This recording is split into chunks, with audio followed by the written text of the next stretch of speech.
ആറ്റിങ്ങലിൽ തെരഞ്ഞെടുപ്പ് പ്രചാരണത്തിന് വിഗ്രഹത്തിന്റെ ചിത്രം ഉപയോഗിച്ച് ബി.ജെ.പി സ്ഥാനാർത്ഥി വി മുരളീധരൻ. ആറ്റിങ്ങൽ മണ്ഡലത്തിലെ വർക്കലയിലാണ് ഫ്ലക്സുകൾ. പ്രധാനമന്ത്രിയുടെയും സ്ഥാനാർത്ഥിയുടെയും ചിത്രത്തോടൊപ്പമാണ് വിഗ്രഹത്തിന്റെ ചിത്രവും പ്രദർശിപ്പിച്ചത്.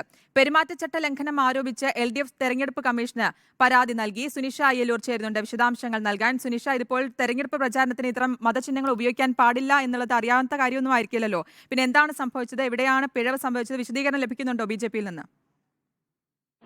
ശ്രുതി, തെരഞ്ഞെടുപ്പ് പ്രചരണത്തിന് മതചിഹ്നങ്ങൾ ഉപയോഗിക്കാൻ പാടില്ലെന്നിരിക്കെയാണ് വർക്കലയിൽ ഇങ്ങനെ ഒരു വിഗ്രഹത്തിന്റെ ചിത്രം ഉപയോഗിച്ചുള്ള ഫ്ലക്സ് ബോർഡുകൾ പ്രത്യക്ഷപ്പെട്ടത്. പ്രധാനമന്ത്രി നരേന്ദ്രമോദിയുടെയും സ്ഥാനാർത്ഥിയുടെയും ചിത്രത്തോടൊപ്പം വിഗ്രഹത്തിന്റെ ചിത്രവും ഉപയോഗിക്കുകയായിരുന്നു. ഏതായാലും സംഭവം വിവാദമായതോടെ തന്നെ ഫ്ലക്സ് ബോർഡുകൾ നീക്കം ചെയ്തിട്ടുണ്ട്. പക്ഷേ തെരഞ്ഞെടുപ്പ് പെരുമാറ്റച്ചട്ട ലംഘനം ചൂണ്ടിക്കാണിച്ചുകൊണ്ട് തന്നെ എൽ.ഡി.എഫ് നേരത്തെ തന്നെ രംഗത്ത് വന്നിരുന്നു. പിന്നാലെ തന്നെ ഇപ്പോൾ തെരഞ്ഞെടുപ്പ് കമ്മീഷന് പരാതി നൽകിയിട്ടുമുണ്ട്. നടപടി പെരുമാറ്റച്ചട്ടത്തിന്റെ ലംഘനമാണ്. അതുകൊണ്ട് തന്നെ നടപടി ഈ വിഷയത്തിൽ എടുക്കണമെന്നൊരാവശ്യമാണ് എൽ.ഡി.എഫ് മുന്നോട്ട് വയ്ക്കുന്നത്. ഏതായാലും വലിയ രീതിയിൽ ഇതൊരു വിവാദമായതിനു പിന്നാലെ എൽ.ഡി.എഫിന്റെ ഭാഗത്തു നിന്നുള്ള ഒരു പ്രതിഷേധം വന്നതിന് പിന്നാലെ തന്നെ ഫ്ലക്സ് ബോർഡുകൾ മാറ്റാൻ തയ്യാറായിട്ടുണ്ട്. പ്രധാനമന്ത്രിയുടെയും ഈ സ്ഥാനാർത്ഥി വി മുരളീധരന്റെയും ചിത്രത്തിനോടൊപ്പമായിരുന്നു ഈ വിഗ്രഹത്തിന്റെ ചിത്രവും ഉൾപ്പെടുന്ന ഫ്ലക്സ് ബോർഡുകൾ. ഏതായാലും ഫ്ലക്സ് ബോർഡുകൾ നിലവിൽ നീക്കം ചെയ്തിട്ടുണ്ട്. എൽ.ഡി.എഫ് പരാതിയും നൽകിയിട്ടുണ്ട്. ശ്രുതി, ശരി. സുനിഷ അയ്യലൂരാണ് വിവരങ്ങൾ നൽകിയത്.